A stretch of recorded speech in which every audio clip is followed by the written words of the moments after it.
Eddie's Garden by Sarah Garland.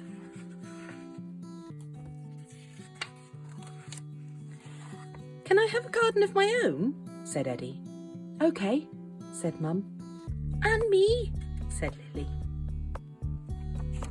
Mum wrote a list and they went to the garden shop. They bought seeds and a bag of earth and some flower pots. "Pots for me," said Lily. "What makes plants grow?" asked Eddie. "What makes you grow?" asked Mum. "Food," said Eddie. "Drink for me," said Lily. "And that's just what plants like," said Mum. "Food from the earth, rain to drink, air to breathe, and sunlight for light and warmth." "Let's get digging," said Eddie. It was hard work digging up the grass and weeds, but the earth was rich and crumbly and full of worms. "Stop that, Lily," cried Mum. "Worms are good for the earth, but they're not good to eat." "Worms for me," said Lily. Eddie raked the earth smooth, ready for the pea seeds. Mum showed Eddie how to scratch a line in the earth with a twig, and how to put the pea seeds in along the line, one at a time, and carefully cover them up. They collected some long sticks and Mum pushed them into the ground. "This can be a hideout for you and Lily," she said. "Bean plants will grow right up the sticks and make you a bean den." She dug a hole beside each stick and Eddie dropped a bean into every hole and filled each hole with earth. Eddie watered all the seeds with his watering can. "Water me," said Lily. "No, don't," said Mum. When Eddie went to bed that night, Mum read him the story of Jack and the Beanstalk. Eddie thought about his bean plants growing up into the sky and how he would be like Jack and climb up the beanstalk higher and higher until he could touch the clouds. Next morning, Eddie wanted to sow more seeds. "Let's put some of these in pots," said Mum. "Then we can look after them more easily." So they collected flower pots, seed trays, yoghurt pots, an oil can and one old boot and filled them with earth from the bag. Eddie watered the earth till it was soaking wet. Then they chose their seeds: sunflower and marigold seeds, nasturtiums and broccoli, purple chard and sweet corn, and a pumpkin seed for Lily. They put their seeds in carefully and covered them up with earth. "Pumpkin for me," said Lily, and she dug up her pumpkin seed to see whether it had grown. "Put it back, Lily, it doesn't grow that fast," said Eddie. Days passed, the rain rained and the sun shone warm. Every day, Eddie and Lily looked to see whether their seeds had sprouted. At last, a strong green stem pushed out of the earth. It was Lily's pumpkin plant.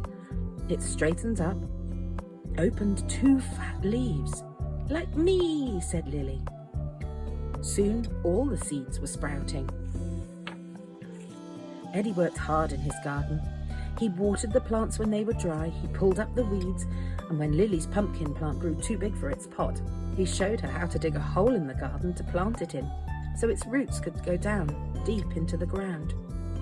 "Hey Lily, maybe that hole's a bit too big," said Eddie. Then he dug a hole for his sunflower plant right in the middle of the garden.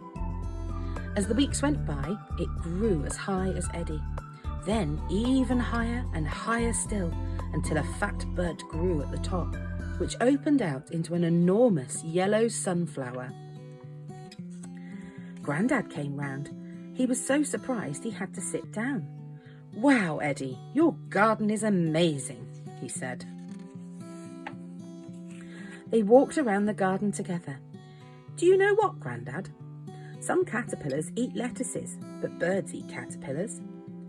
And some bugs eat leaves and flowers, but ladybirds and hoverflies eat the bugs.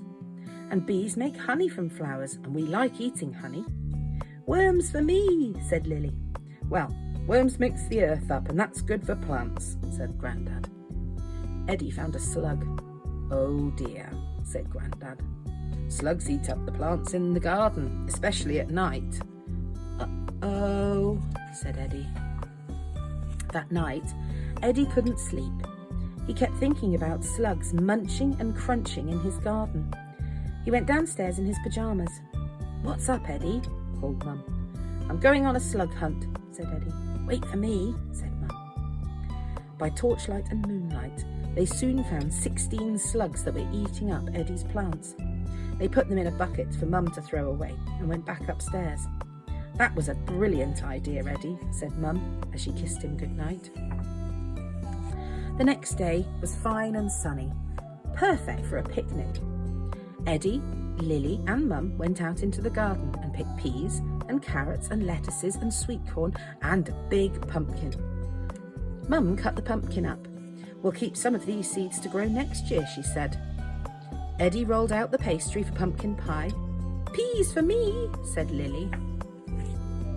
Out in Eddie's garden, birds ate sunflower seeds, bees and butterflies drank nectar from the flowers, and creepy crawlies were busy in the earth.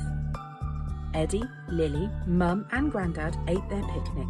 It was the best ever.